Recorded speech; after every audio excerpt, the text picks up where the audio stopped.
तो बेटा हम बात कर रहे थे तुम्हारी सिस्टमेटिक एंड पल्मोनरी सर्कुलेशन के ऊपर। अब बात यहां पर हम करते हैं सिस्टमेटिक के ऊपर। अब सिस्टमेटिक हमारे पास सर्कुलेशन कौन सी है?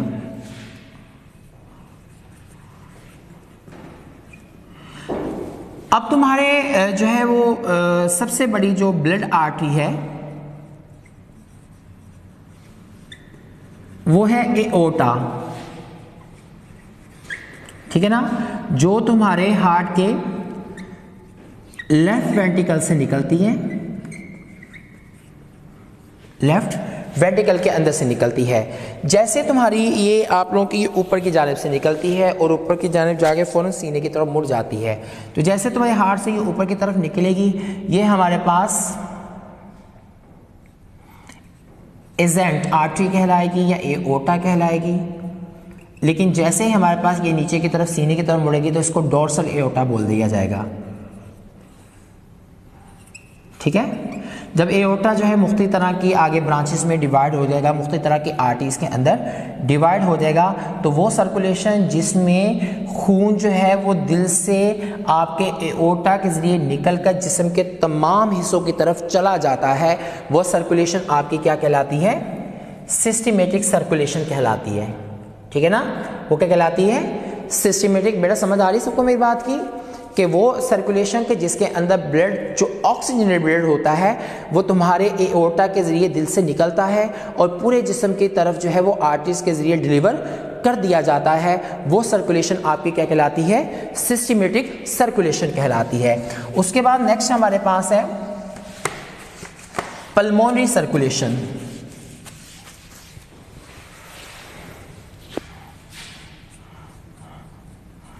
पल्मोनरी सर्कुलेशन, पल्मोनरी सर्कुलेशन के अंदर हमारे पास दो तरह की ट्यूब्स आती हैं। एक हमारे पास आती है पल्मोनरी आर्टरी और आर्च और ट्रंक, कुछ भी कह सकते हो, ट्रंक। दूसरी हमारे पास कहलाती है पल्मोनरी वेन। बेटा ये बात हमेशा ज़हन में बैठा लो कि जितनी तुम्हारी बॉडी के अंदर आर्टरीज है ना, उसका काम होता है ऑक्सीजनेटेड ब्लड, यानी वो ब्लड जिसमें ऑक्सीजन शामिल हुई होती है, वो ऑक्सीजन रिच ब्लड होता है, जो ऑक्सीजनेटेड ब्लड होता है। तो जितनी तुम्हारी बॉडी के अंदर आर्टरीज है ना, उसका काम है ऑक्सीजन ब्लड लेकर जिस्म के तमाम टिश्यू सेल की तरफ डिलीवर करना, सिवाय इस आर्टरी के जो पल्मोनरी आर्टरी कहलाती है। ये वाहद आर्टरी है कि जो तुम्हारा डीऑक्सीजन ब्लड जो है कलेक्ट करती है। बाकी जितनी आर्टरीज है वो क्या करती हैं? ऑक्सीजन ब्लड जो है कलेक्ट करती हैं, लेकिन वाहद ये आर्टरी है जो तुम्हारा क्या करती है? डीऑक्सीजन ब्लड कलेक्ट करती है। अब ये डीऑक्सीजन ब्लड लेती कहां से है?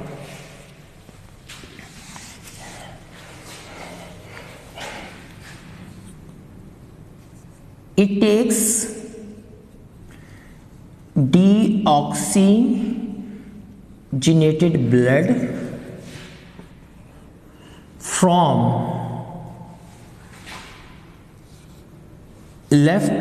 right ventricle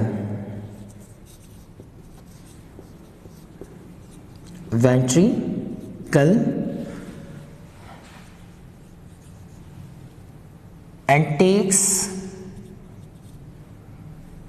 टू लंग्स, ठीक है ना। ये क्या करती है? तुम्हारे लेफ्ट जो राइट वेंट्रिकल है उससे डीऑक्सीजन ब्लड लेती है और कहां पे ले जाती है? लंग्स तक ले जाती है, ताकि वहां पर खून को ऑक्सीजनेटेड किया जाए। अब सेकंड मैंने बताया है एक पल्मोनरी वेन है, पल्मोनरी वेन। ये जितनी तुम्हारी बॉडी के अंदर वेन है उन सब का काम है डीऑक्सीजन ब्लड को इकट्ठा करना, सिवाय इस वेन के। समझ आ गई है?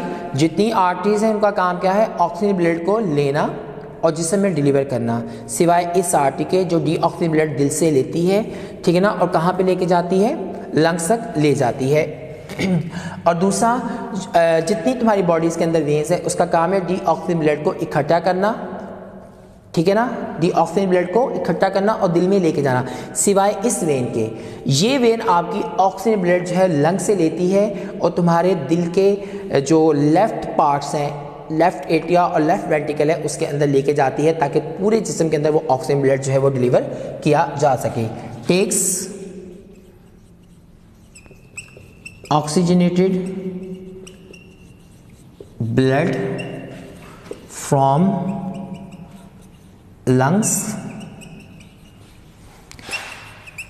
and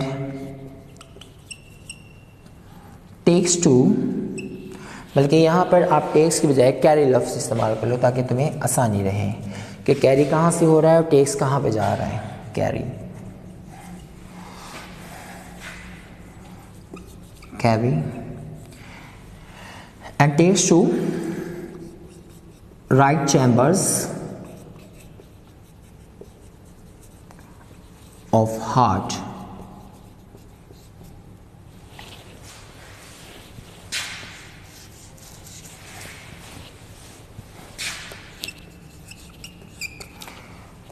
for delivery।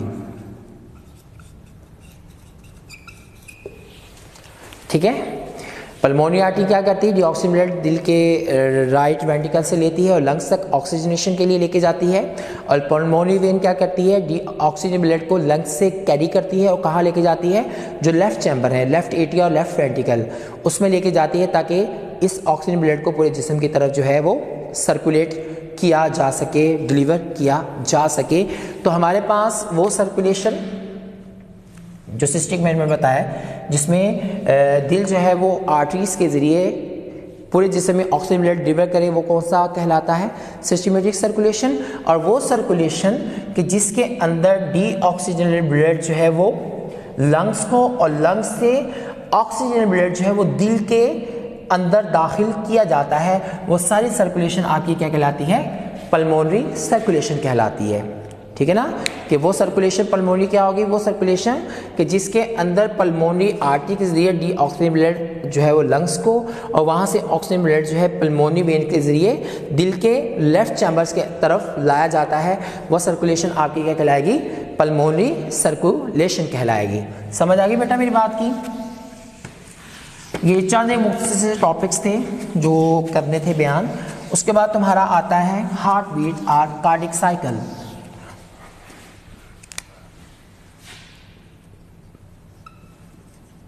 Heart beat, जो आप लोग की हार्ट बीट है,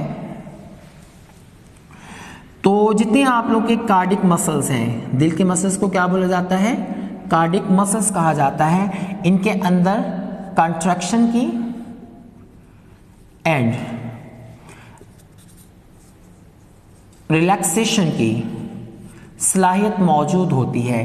तो जब हमारे पास 1 मिनट के अंदर जितनी दफ़ा, ठीक है ना, दिल के मसल जो है कंट्रैक्शन एंड रिलैक्सेशन करते हैं, वो तुम्हारी क्या बन जाती है, हार्ट बीट बन जाती है। ठीक है ना, इन 1 मिनट, 1 मिनट के अंदर दिल के मसल्स जितनी दफ़ा कंट्रैक्शन एंड रिलैक्सेशन करते हैं, वो तुम्हारी क्या बनती है, हार्ट बीट बनती है। तो हार्ट बीट को समझने के लिए यहाँ पर हम 2 टर्म की स्टडी करते हैं। एक हमारे पास कहलाता है सिस्टोल और सेकंड हमारे पास कहलाता है डायास्टोल। अब सिस्टोल हमारे पास क्या है, कंट्रैक्शन ऑफ हार्ट मसल्स। जब कंट्रैक्शन होती है तो खून को स्क्वीज किया जाता है, यानी ये एक चैम्बर से दूसरे चैम्बर में या फिर दिल से वो जिस्म की तरफ जो है वो मुंतकिल होता है। एक चैम्बर से दूसरे चैम्बर तक खून को मुंतकिल करने के लिए भी कंट्रैक्शन होती है, तो contraction of heart muscle systole कहलाती है। एक चैम्बर से दूसरे चैम्बर में खून को भेजना हो तब भी सिस्टोल होता है। चैम्बर से लंग्स में खून भेजना हो तो भी, हार्ट से जिस्म की तरफ ब्लड डिलीवर करना हो तो उस सूरत में भी हमारे पास क्या होती है, कंट्रैक्शन होती है। तो हार्ट मसल्स जब आपके कंट्रैक्ट होते हैं, सिकुड़ते हैं, सही ना, उस सूरत में हमारे पास वो प्रोसेस क्या कहलाता है, सिस्टोल कहलाता है। और जब रिलैक्स होते हैं तो उसे हम क्या बोलते हैं, डायास्टोल बोलते हैं। रिलैक्सेशन ऑफ हार्ट मसल्स वो हमारे पास क्या कहलाते हैं, डायस्टोल बोलते हैं उस प्रोसेस को। बेटा मेरी बात नहीं में रखना कि ह्यूमन हार्ट जो है, ये टॉपिक बाद में मैं करवाऊंगा, ठीक है। तो यहाँ थोड़ा सा मैं इसका बता दूं, ह्यूमन हार्ट के अंदर टोटल 4 चैम्बर्स होते हैं। दिल के 2 हिस्से हैं लेकिन उसके चैम्बर्स कितने हैं, 4 चैम्बर्स हैं। एक हमारे पास राइट चैम्बर कहलाता है, ये मैं हिस्से बयान कर रहा हूँ, ठीक है ना। और दूसरा हमारे पास लेफ्ट चैम्बर कहलाता है, left part and right part chambers में भी बयान करता हूँ। Right part and left part. अब लेफ्ट पार्ट जो है इसके 2 हिस्से, एक हमारे पास कहलाता है राइट एट्रिया या आरिकल भी उसे कह सकते हो, और दूसरा राइट वेंट्रिकल, और दूसरा लेफ्ट पार्ट है उसका लेफ्ट एट्रिया और आरिकल, और दूसरा लेफ्ट वेंट्रिकल। टोटल कितने चैम्बर्स हो गए, 2A और 2A, टोटल 4 चैम्बर्स हो गए, सही ना। राइट पार्ट के अंदर भी 2 चैम्बर्स हैं, एक को हम एट्रिया राइट, उसका चूंकि राइट साइड का, इस वजह से दोनों साइड पर राइट जो है एट्रिया और वेंट्रिकल मौजूद होते हैं, लेकिन राइट पार्ट का जो एट्रिया उसके साथ हम राइट एट्रिया और वेंट्रिकल से राइट वेंट्रिकल लिख देंगे। और जो हमारे पास लेफ्ट साइड के हैं उसमें लेफ्ट एट्रिया और लेफ्ट वेंट्रिकल। ये जो लेफ्ट पार्ट होता है इसमें हमेशा होता है ऑक्सीजन ब्लड, ठीक है। और जो राइट पार्ट होता है इसमें हमेशा होता है डीऑक्सीजनेटेड ब्लड, ये बस ज़हन में रखना। तो जब तुम्हारे हार्ट मसल जो है कंट्रैक्ट होते हैं तो हमारे पास वो प्रोसेस क्या कहलाता है, सिस्टोल कहलाता है, और अगर वो रिलैक्स होते हैं तो क्या होता है, डायस्टोल। अब जैसे मैं बताया सिस्टोल क्या है कि अगर खून को एक चैम्बर से दूसरे चैम्बर में जाना है, चाहे वो राइट से लेफ्ट में या राइट से राइट वेंट्रिकल में आए, लेफ्ट एट्रिया से लेफ्ट वेंट्रिकल में आए, तो उस सूरत में वो खून को क्या किया जाएगा, वो मसल्स कॉन्ट्रैक्ट होंगे तो खून यहाँ से निकल के इसमें आएगा और यहाँ से निकल कर इसमें आएगा। अगर तुम्हारा एट्रिया कंट्रैक्ट होता है, अगर तुम्हारा एट्रिया कंट्रैक्ट होता है तो उस सिस्टोल को हम बोलते हैं एट्रियल सिस्टोल।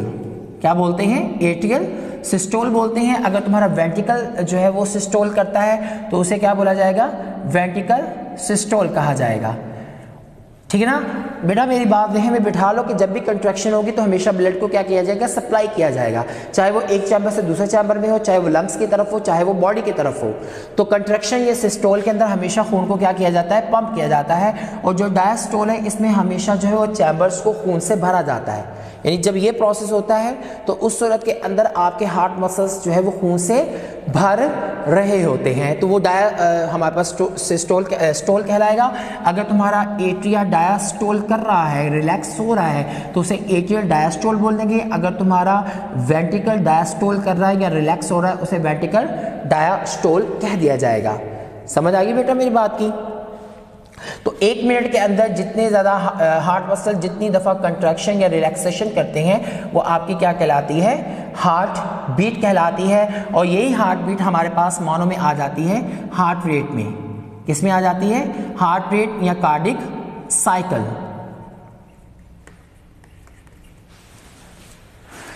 ठीक है ना। जस्ट हम हार्ट बीट में ये बात करते हैं कि दिल के मसल, यानी मैं थोड़ा यहाँ आप तुम्हें कॉन्सेप्ट इसका दे दूँ कि पहले भी तुम्हें बातें सारी बयान कर रहा हूँ, तो यहाँ पर थोड़ा इनमें डिफरेंस रखना है कि हार्ट बीट जस्ट हमारे पास कंट्रैक्शन एंड रिलैक्सेशन की जो मूवमेंट पैदा होती हैं उसको हार्ट बीट बोल देते हैं। और 1 मिनट के अंदर जितनी दफ़ा दिल कंट्रैक्शन यानी धड़कता है और रिलैक्स होता है, दिल जितनी दफ़ा धड़कता है, धड़कने में रिलैक्सेशन और कंट्रैक्शन दोनों होंगे, सही ना। तो उस सूरत में हमारे पास जो टर्म बनेगी वो हार्ट रेट या उसको क्या बोला जाएगा, कार्डिक साइकिल कह दिया जाएगा। लगी समझ कि दिल के मसल जो है जब कंट्रैक्ट और रिलैक्सेशन की मूवमेंट करते हैं तो हार्ट बीट बनती है। और हार्ट बीट को समझाने के लिए मैंने 2 टर्म का सहारा लिया है, तो यही टर्म आगे हमें इस सहारा देंगी हार्ट बीट या कार्डिक साइकिल के अंदर। तो 1 मिनट के अंदर जितनी दफ़ा तुम्हारा सिस्टोल और डायस्टोल होगा तो वो टोटल नंबर ऑफ टाइम्स, सही ना। हार्ट रेट या कार्डिक साइकिल क्या है, number of times the heart muscle beats in 1 minute. 1 minute के अंदर दिल के मसल जितनी दफ़ा सिस्टोल करते हैं और डायस्टोल करते हैं, वो टोटल मिलाकर हमारे पास क्या बन जाती है, हार्ट रेट बन जाता है, कार्डिक साइकिल बन जाता है। तो टोटल हमारे पास जो सिस्टोल और डायस्टोल है वो 70 to 75 टाइम्स होता है इन 1 मिनट। इन 1 मिनट दिल जो है वो 1 मिनट में इतनी दफ़ा धड़कता है, मीन्स इतनी दफ़ा स्टोल या डायस्टोल होता है। अगर आप ऐसी कंडीशन में जिसमें स्ट्रेस है या कोई आपको परेशानी है तो ये आप लोगों का कार्डिक साइकिल रेट जो है वो इंक्रीज़ हो सकता है। समझ आ गई है? ये इंक्रीज़ होकर 80 to 100 जो है वो टाइम्स भी जा सकता है। बड़ा समझ आ गई मेरी बात की कि हार्ट रेट और हार्ट साइकिल क्या है कि 1 मिनट के अंदर, चाहे ये बात कर लो, ये तकरीबन सब चीज़ें मिलाकर एक है लेकिन अलग टर्म्स दे दी जाए ताकि समझने में आसानी हो।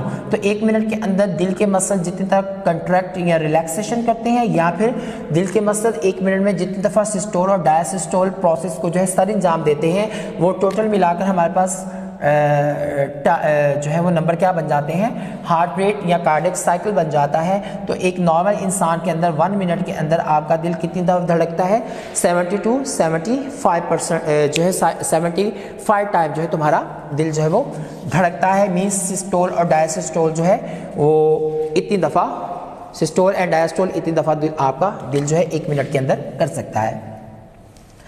अब टोटल जो तुम्हारा कार्डिक साइकिल है या तुम्हारी हार्ट बीट है या हार्ट रेट है, ठीक है ना, उसमें जो सिस्टोल होता है और डायस्टोल होता है उसमें टोटल टाइम जो है 0.8 सेकेंड लगते हैं। हमने काउंट क्या करते हैं 1 मिनट, कि 1 मिनट के अंदर दिल जितनी दफ़ा सिस्टोल और डायस्टोल करता है ना, तो वो टोटल मिला के हमारे पास क्या बनता है, हार्ट रेट या कार्डिक साइकिल बनता है। तो तुम्हारा जो सिस्टोल और डायस्टोल है इसको पूरा होने के लिए कुल कितना टाइम लगता है। अब 1 मिनट के अंदर कितनी दफ़ा ये काम होगा सिस्टोल डायस्टोल, तो आपको जो है वो आसानी से इसका हार्ट रेट मिल जाएगा। तो इसका मैथमेटिकली अलग से अंदाज़ होता है, वो यहाँ समझाने के लिए इतना टाइम नहीं है, ठीक है। तो सिस्टोल के लिए जो हमारे पास टोटल टाइम रिक्वायर होता है 0.1 होता है सेकेंड, ठीक है। और जो है डायस्टोल होता है उसके लिए टोटल टाइम हमारे पास 0.3 सेकेंड होता है, तो टोटल मिला के 0.4। तो राइट साइड पे भी यही काम चलता है, लेफ्ट साइड पे भी यही काम चलता है, तो दोनों मिला के कितना हो जाएगा 0.8 सेकेंड हो जाएगा। लेफ्ट एट्रिया लेफ्ट वेंट्रिकल दोनों में सिस्टोल डायस्टोल होता है, तो चाहे आपका राइट एट्रिया है, चाहे तुम्हारा वो लेफ्ट एट्रिया है, चाहे तुम्हारा राइट एट्रिया है, चाहे तुम्हारा लेफ्ट एट्रिया है, तो उसमें सिस्टोल के लिए दोनों साइड पर इतना टाइम लगेगा। 0.1 लेफ्ट साइड पर ही, 0.1 राइट साइड पर, टोटल मिला के कितना हो जाएगा 0.2, ठीक है। इस वजह से मैंने अलग नीचे लिख दिया है। इसका डायस्टोल चाहे आपका राइट साइड पर हो चाहे आपका लेफ्ट साइड पर हो, टोटल टाइम कितना लगेगा 0.3, यानी दोनों साइड में मिला के 0.6 हो जाएगा, तो टोटल मिला के कितना हो गया 0.8 सेकेंड हो गया। तो 1 मिनट के अंदर जब भी तुम्हारा दिल जितनी दफ़ा से ना number of times the human heart beats is called cardiac cycle और हार्ट रेट।